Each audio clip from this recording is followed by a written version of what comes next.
muhawe ikaze mu makuru arimo aragenda avugwa hirya no hino mu gihugu cy'u Rwanda, mu karere ka Muhanga gaherereye mu ntara y'amajyepfo y'u Rwanda. Gitifu ushinjwa kugurisha ishyamba rya leta yakatiwe iminsi 30 y'agateganyo.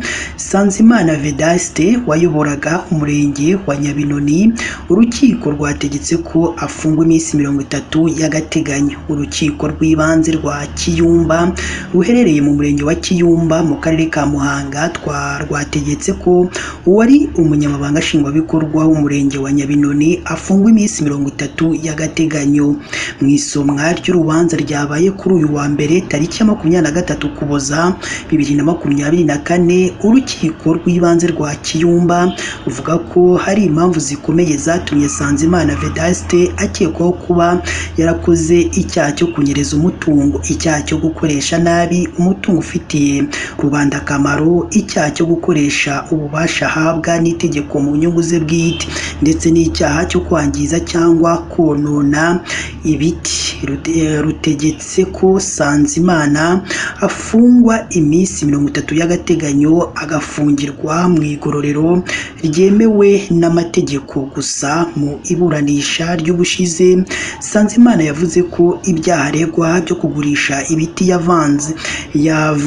yavanye mu ishyamba rya leta yabikoze mu nyungu rusange z'abaturage, kuko ibiti bya leta ashinjwa kugurisha yabihaye kampani ishinzwe ubucukuzi bw'amabuye y'agaciro, ibikoresha gutinda intindo zari zarasenyutse. Ubushinjacyaha buvuga ko ibyo Sanzimana Vedaste yireguza nta shingiro bifite, kubera ko gusarura amashyamba ya leta hari amategeko abigenga, kandi ko yabikoze nta burenganzira abifitiye kuko nta rwego rwigeze rubimuhera uruhushya. Sanzimana avuga ko hari umuyobozi wungirije ushinzwe iterambere ry'ubukungu mu karere ka Muhanga yahamagaye kuri telefone amugisha inama, abimwemerera mu magambo.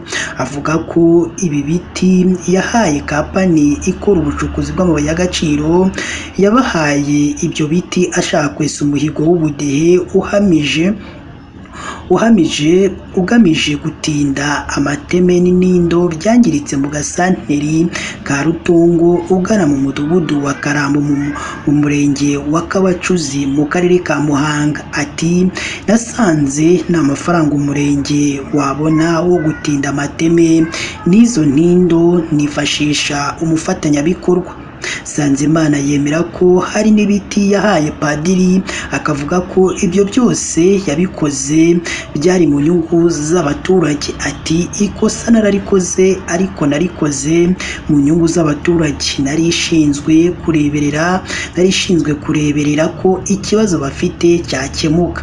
Itangazamakuru kandi ryamenye amakuru ko mbere y'uko Gitifu Sanzimana Vedaste afungwa yabanje guhamagarwa n'inzego zitandukanye z'ubuyobozi bw'akarere ka Muhanga, abazwa ibyo ashinjwa, yemera ibyaha, arangije ahita asezera akazi ku bushake, ubundi ahita ashyikirizwa urwego rw'igihugu rw'ubugenzacyaha RIB rukorera muri kano karere ka Muhanga. Gusa iyo ugeze muri ako gace, abafatanyabikorwa usanga ibyo biti Sanzimana avuga koko barabitindishije amateme bihari koko.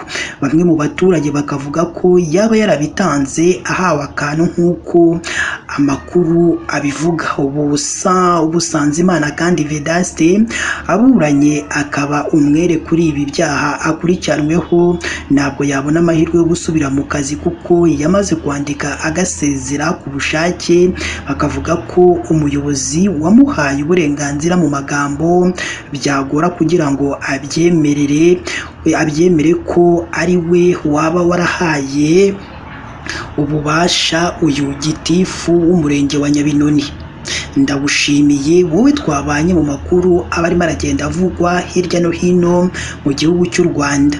Mukomeze mugire umunsi mwiza kandi muzagire umwaka mushya muhire.